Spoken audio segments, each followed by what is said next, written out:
Let's talk about buying land in that perspective and how you can look at the same tract of land for different purposes and come to two different perspectives, two different ideas of whether it's advantageous to you or if it's a deal breaker. And I'm going to use just where I'm at right now, just this open plot right here.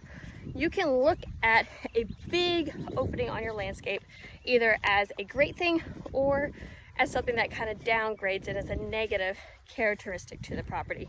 So for example, if you are looking to buy land for a home site or homesteading, you might look at a big opening as advantageous because now you don't have to do any of the clearing, you don't have to do any of that initial work to get the land ready to put a home on, to do those initial foundations.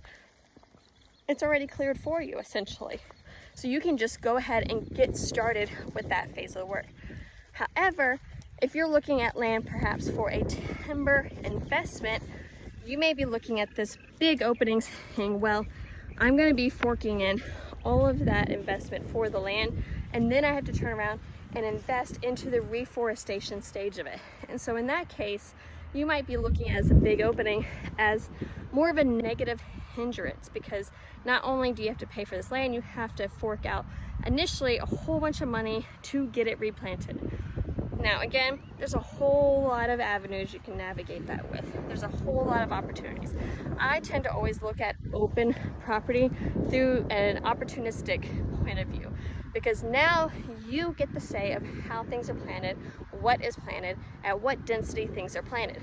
But I understand that reforestation is a huge investment, and without any type of cost share, it can be very daunting to try to tackle. Even if everything else about this property is, a go, a yes, it can feel daunting to say, I have to turn around and invest hundreds of dollars more an acre right after closing day.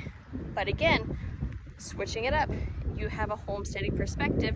You now have all of this already cleared out, that you don't have to do any tree clearing, brush management. It's ready to go. So I just wanted to give like a really quick example of how the same tract of land can be a huge opportunity, huge advantage for one goal and one perspective, and maybe more of a hindrance and kind of a negative perspective for different goals. So that's why it's so important to, one, understand what the purpose is for your land, and then two, work with a land sales agent who understands how to look at the land from different angles. I'd love to help you. Shoot me a message if you'd like to talk further.